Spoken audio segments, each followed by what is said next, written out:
라는 미국의 30대 대통령이 있습니다. 그는 다정다감과는 거리가 아주 먼 사람입니다.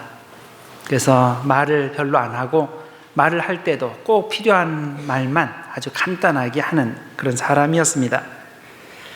어떤 사람이 쿨리지 대통령과 아침 식사하기 위해서 백악관을 방문했습니다.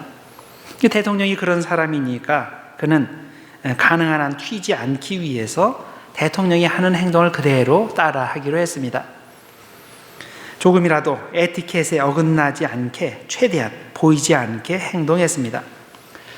어느 순간까지는 이 계획이 잘 진행이 됐습니다. 그러나 곧 난처한 상황이 벌어지게 됐습니다. 웬일인지 대통령이 손을 뻗어서 커피 포트를 잡고 접시에 커피를 조금 부었습니다. 그 모습을 보고 이 사람도 그대로 따라서 했습니다. 그 다음에 대통령이 크림이 담긴 그런 컨테이너를, 용기를 짚고 접시에 좀 많다 싶을 정도로 크림을 많이 붓습니다. 왜 그러지? 그런 생각이 되면서도 그대로 따라서 했습니다. 그러자 대통령은 몸을 굽히더니 접시를 바닥에 놨습니다. 그리고 나서 고양이가 와서 그것을 핥아 놓도록 했습니다. 순간 당황했습니다. 어떻게 해야 되지? 나도 고양이 먹으라고 접시를 바닥에 내려놓아야 하나? 따라하기는 하는데 아무 생각 없이 따라할 때 이런 일들이 벌어지게 되죠. 단순히 어떤 모습을 모방함으로써 나도 그와 같이 진짜라고 보여주고 싶은 사람과 자신이 믿는 것을 진실하게 행동으로 옮기는 사람, 큰 차이가 있습니다. 우리는 잠시 동안은 남을 따라하고 모방하고 가짜로 행동하는 것이 가능합니다. 그러나 그런 가짜 행동이 더 이상 먹히지 않고 나의 진짜 모습이 드러나게 될 시간이 반드시 오게 됩니다. 우리 주변에 보면 자신의 현재 믿음의 상태보다 더 좋게 보이려고 열심히 노력하는 가짜들이 있습니다. 마음속으로는 하나님 사랑하는 마음이 전혀 없는데 다른 사람들에게 내가 하나님을 가장 사랑하는 것처럼 보여주고 싶은 사람, 보이지 않는 곳에서는 절대 굳은 일 하는 법이 없는데 사람들 많이 보는 곳에서는 내가 제일 열심히 일하는 것처럼 보여주는 사람, 자기는 이웃을 돕기 위해 혹은 하나님의 교회를 위해서 아주 인색한데 왜 우리 교회는 적극적으로 가난한 사람들을 돕지 않느냐고 불평하는 사람, 진짜 자기의 진짜 모습과 남에게 보여지는 모습이 완전히 다른 사람이 있습니다. 이런 식의 삶은 절대 오래가지 못하죠. 결정적으로 자신의 진짜 모습이 고스란히 드러나게 될 때가 오기 때문입니다. 오늘 말씀해 보면 모세와 다른 이스라엘 지도자들이 어떻게 다른지를 보여주는 진실의 순간, Moment of Truth를 설명하고 있습니다. 이때까지는 이스라엘 지도자들이 막연히 생각했습니다. 자기들이나 모세나 별 차이가 없다고 생각했습니다. 자기들도 하나님께 열심히 기도하고 하나님의 뜻을 분별합니다. 또 그래서 모세가 별로 특별하지 않다고 생각하고 또 그대로 행동했습니다. 그래서 모세가 십계명을 받는 동안에 자기들 마음대로 송아지 우상을 만들어 놓고 그것을 하나님이라고 하면서 섬겼습니다.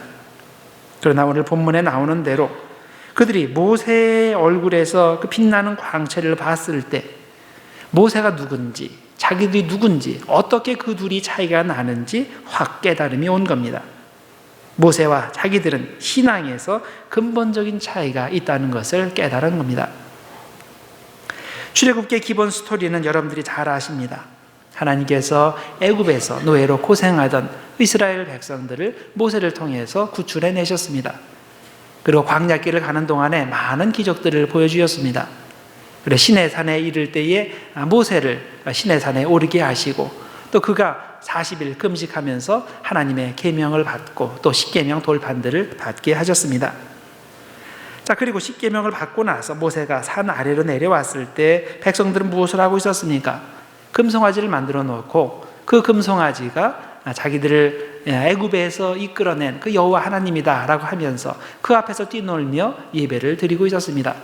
이 광경을 봤을 때 모세가 분노가 치밀어 올랐습니다. 그래서 이런 화를 못 이겨서 어떻게 했습니까? 십계명 돌판을 아래로 내던져서 그것을 깨버렸습니다.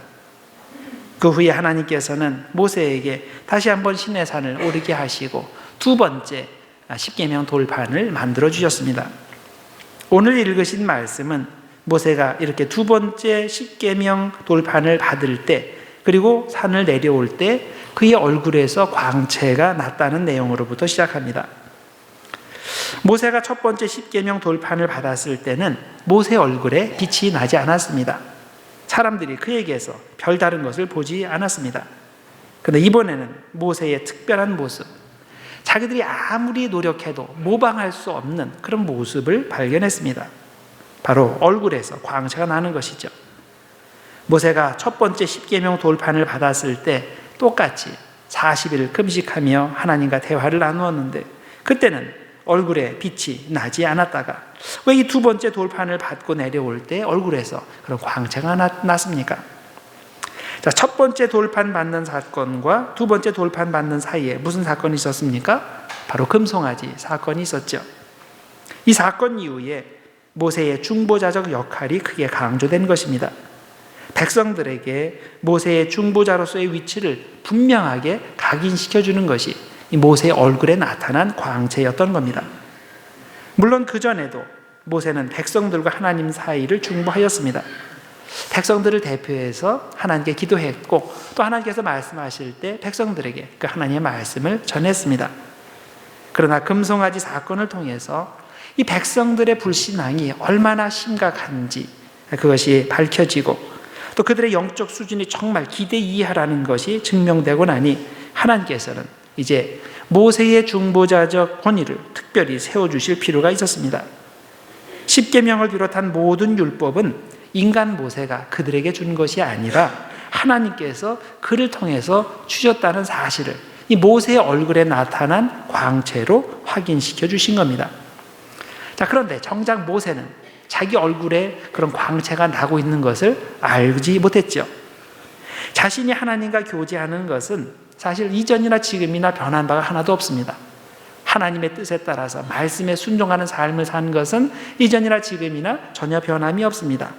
그래서 자신에게서 어떤 육적인, 영적인 변화가 없었기 때문에 모세는 자기 얼굴에 특별히 광채가 난다는 것을 전혀 눈치채지 못했습니다. 그러다가 백성들이 자기들을 가까이 하지 못하고 멀리서 자꾸 두려워해서 다가오지 않으려고 하는 모습을 보고 나에게 뭔가 변한 것이 있구나라고 눈치챘을 겁니다. 바로 자신의 얼굴에서 광채가 나는 것을 이제 알게 되었죠.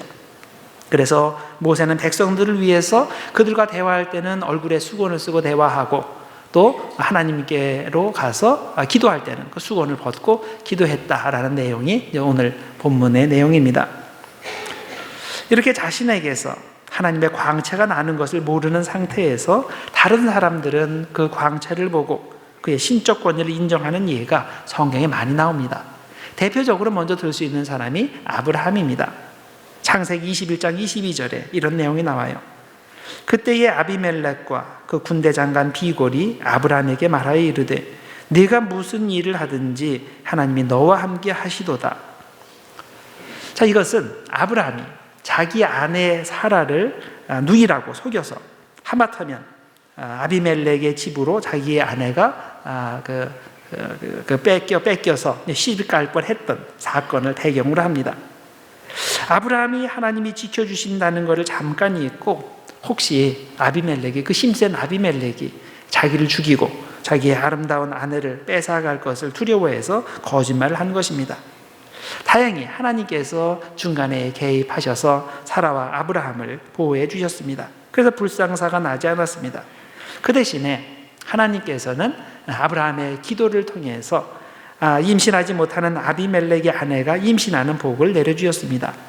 자, 이런 전체 과정을 이 아비멜렉은 자기 눈으로 똑똑히 목격하였습니다.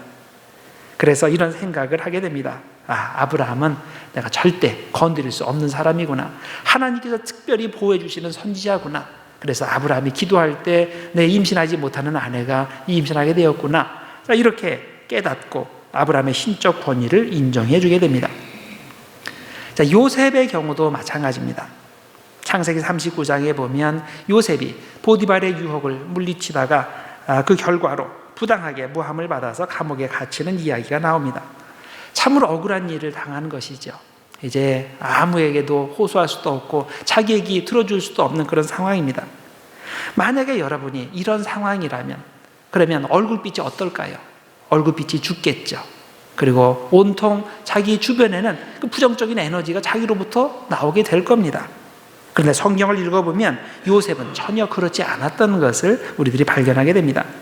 요셉은 감옥 안에서도 하나님의 빛을 발하던 사람이었습니다. 그의 얼굴빛은 밝았고 그가 손대는 일은 그래서 모두 형통하였습니다.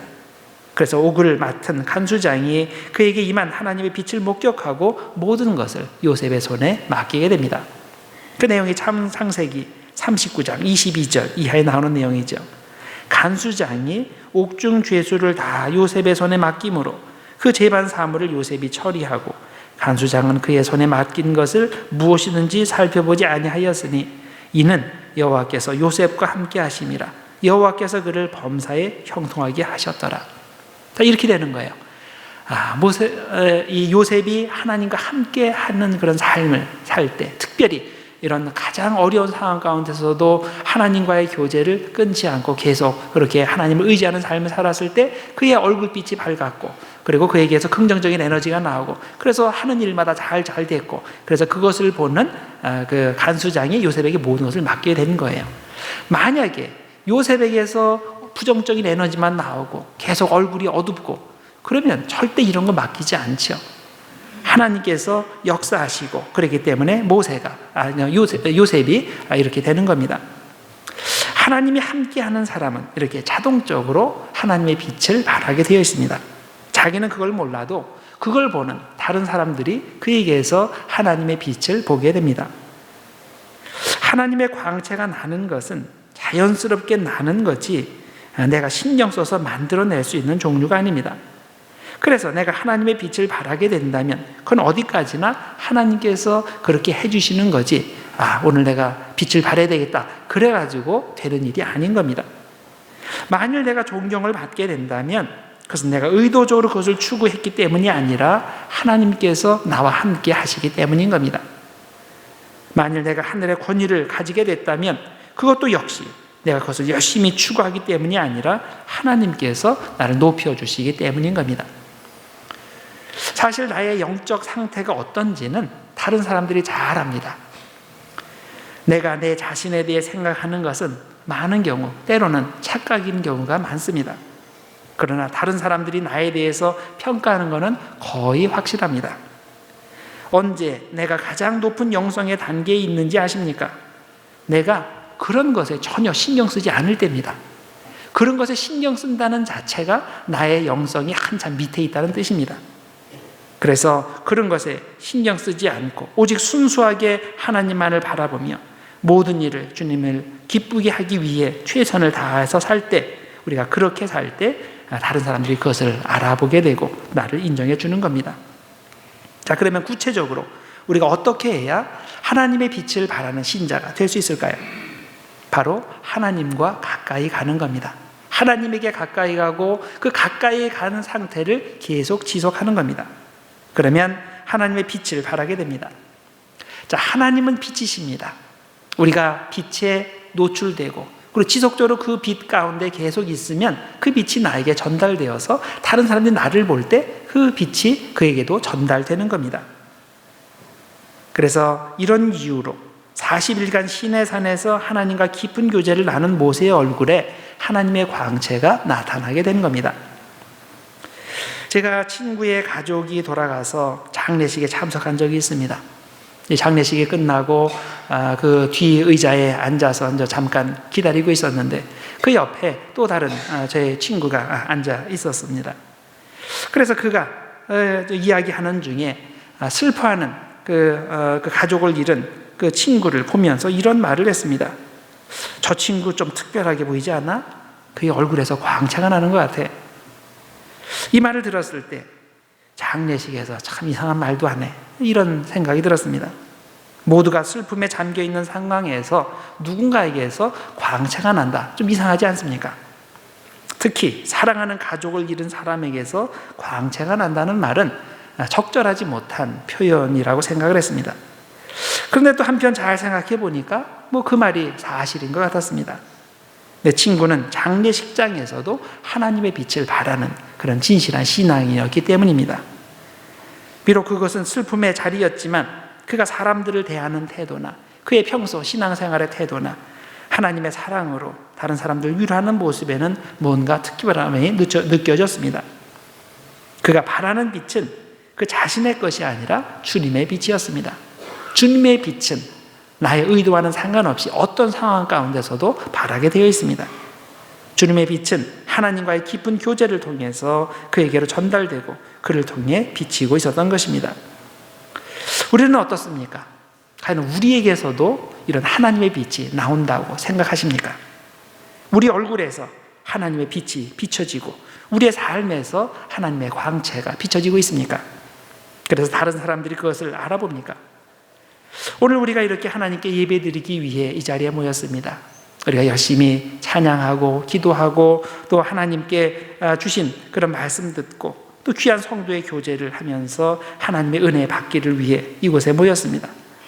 우리가 정말 이곳에서 하나님을 경험하고 그것도 한순간의 경험이 아니라 하나님과의 지속적인 교제를 체험하게 된다면, 그래서 은혜가 충만하게 된다면 당연히 우리 얼굴에서도 모세의 얼굴처럼 광채가 날 겁니다. 여러분들은 다른 사람들에게 어떤 말을 듣습니까? 집사님에게서는 밝은 빛이 나요, 이런 말을 들어요? 물론 어떤 한 사람이 지속적으로 그 말만 하면 좀 아부가 되겠지만은 많은 사람들이 그런 말을 한다면 그건 진실에 가깝겠죠. 아니면 정반대로 집사님을 만나면 왜 이렇게 얼굴이 그렇게 맨날 어두워요? 집사님을 만나면 부정적인 에너지가 느껴져요. 혹시 이런 말을 듣습니까? 내가 나 자신에 대해서 생각하는 것보다 다른 사람들이 나에게 말하는 게 진짜의 나의 모습입니다. 혹시 이렇게 말씀하실 분이 있는지 모르겠습니다. 나는 태어날 때부터 얼굴이 이렇게 생겨가지고 나도 어쩔 수 없습니다. 못생긴 사람이 있죠, 태어날 때부터. 그렇지만은 그런 차원이 아닌 거죠. 또 이렇게 말씀하실 분도 있을 거예요. 나는 천성적으로 체질이 좋지 않아서 얼굴에 빛이 나지 않는 사람입니다. 나는 평소에는 안 그런데 지금 몸에 병이 있어가지고 얼굴에서 빛이 안 나요. 얼굴이 어두워요. 또 나는 평소에는 안 그런데 지금 굉장히 힘든 상황을 겪고 있어서 얼굴을 찡그릴 수밖에 없습니다. 혹시 이런 식으로 말하면서 자신에게서 하나님 빛이 나오지 않는 것을 정당화합니까? 그러면 안 됩니다. 왜냐하면 그것은 사실이 아니기 때문입니다. 현재 상황이 어떻든, 나의 체질이 어떻든, 과거에 내가 경험한 것이 어떻든, 현재 내가 하나님과의 깊은 교제 안에 있으면 나의 얼굴에서 빛이 날 수밖에 없는 겁니다. 반대로 나에게서 어떤 상황이기 때문에 하나님의 빛이 나오지 않는다면 그것은 현재 내가 하나님과의 깊은 교제를 하고 있지 않기 때문입니다. 여러분들 사도 바울을 생각해 보세요. 사도 바울이 아주 어려운 일들 많이 당했죠. 억울한 일도 많이 당했고 힘든 일들 많이 당했습니다. 그런데 그 사도 바울이 평소에 얼굴이 어두웠을까요? 얼굴 찡그리고 다녔을까요? 그러면 그를 통해서 하나님의 역사가 나타나지 않았겠죠. 그런 상황 가운데서도 항상 하나님의 빛을 비출 수 있는 그런 사람이었기 때문에 하나님께서 그를 통해서 놀라운 역사를 이루어 주신 겁니다.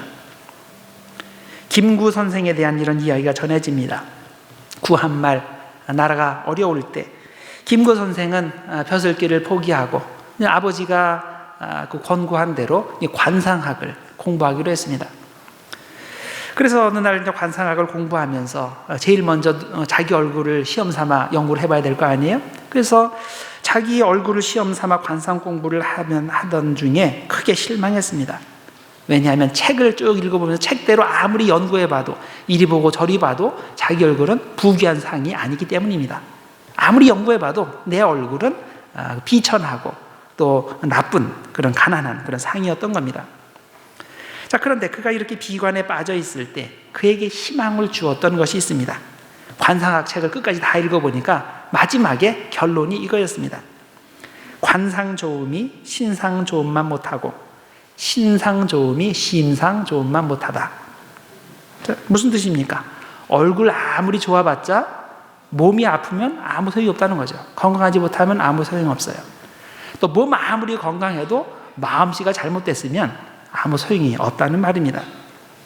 자, 그래서 김구 선생은 이 구절에서 힘을 얻고 백범일지에 이렇게 기록을 했습니다. 이것을 보고 나는 얼굴 좋은 사람보다 마음 좋은 사람이 되어야겠다 하고 결심했다. 이제부터는 밖을 가꾸는 외적 수양에는 무관심하고 마음을 닦는 내적 수양에 힘써서 사람 구실 제대로 하겠다 하고 마음먹었다. 이렇게 썼습니다.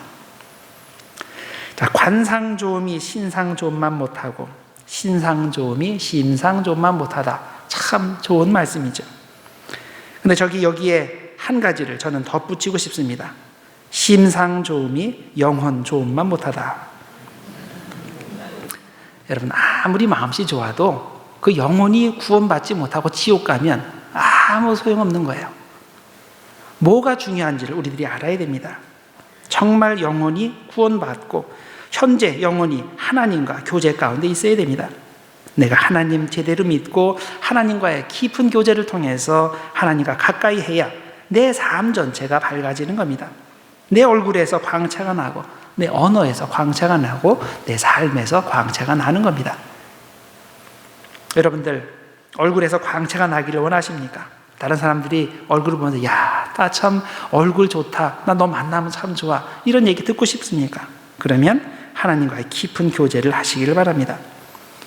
아무리 특별한 비누를 사용하고 아무리 비싼 화장품 사용하고 심지어는 성형수술을 해도 하나님과의 깊은 교제가 없으면 얼굴에서 빛이 나지 않습니다. 여러분, 원래 본판이 나쁜 사람은 성형수술도 안 되죠. 포기할 사람은 일찍 포기하시는 것이 좋습니다. 근데 지름길이 있어요. 바로 내 얼굴에서 광채가 나는 방법은 하나님과 함께하면 교제 가운데 있으면 광채가 나게 되어 있습니다. 깊은 말씀 묵상을 통해서 하나님의 뜻을 알고 항상 기도함을 통해서 하나님 말씀 깨닫고 또 더 나아가 순종의 삶을 통해서 하나님을 가까이서 동행하시면 됩니다. 다시 말해서 평소에 하나님과 친하게 지내셔야 돼요. 여러분들 하나님과 친하십니까? 친하다는 말은 평소에 친한 게 친한 거예요. 여러분들 필요할 때만 전화하는 사람 있죠? 그런 사람은 절대 친한 사람 아니에요. 마찬가지예요. 우리가 하나님과 친하다는 것은 급할 때만 전화하면 안 돼요. 평소에 전화해서 야, 너 쓸데없이 이런 말까지 하냐, 이런 얘기 들을 정도로 해야 그 사람이 친한 사람이에요. 그렇죠? 친한 사람은 쓸데없이 만나서 얘기하고 좋아하고 그래요. 마찬가지예요. 하나님과 친하다, 하나님과 교제를 나눈다, 그런 뜻이에요. 우리가 하나님과 교제를 나눈다 그러면 조금 고상하죠. 조금 심각한 얘기를 해야 될 것 같죠. 전혀 그렇지 않아요. 하나님과 친하다는 의미입니다. 그래서 여러분들 평소에 하나님과 친하게 지내시기를 바랍니다. 그러면 여러분들 얼굴은 자연적으로 빛나게 돼 있어요. 괜히 쓸데없는데 돈 쓰지 마시고 하나님과 친하게 지내심으로 말미암아 우리 삶에서, 우리 얼굴에서, 우리 행동에서 하나님의 광채가 비춰지는 우리 모두가 되기를 주님의 이름으로 축원합니다. 기도하겠습니다. 하나님 아버지 감사합니다. 오늘도 주님의 말씀을 저희들이 허락하심을 감사합니다. 하나님, 우리가 주님의 앞에 나올 때마다 또 주님과 교제할 때마다 주님의 빛이 우리에게 전달되는 줄 믿습니다. 하나님, 우리가 교제 가운데 있게 하시고 그래서 하나님과 친하게 지냄으로 말미암아 주님의 빛이 나에게 전달되고 또 나도 다른 사람들에게 주님의 빛을 전할 수 있는 우리 모두가 될 수 있도록 하나님 축복해 주시옵소서.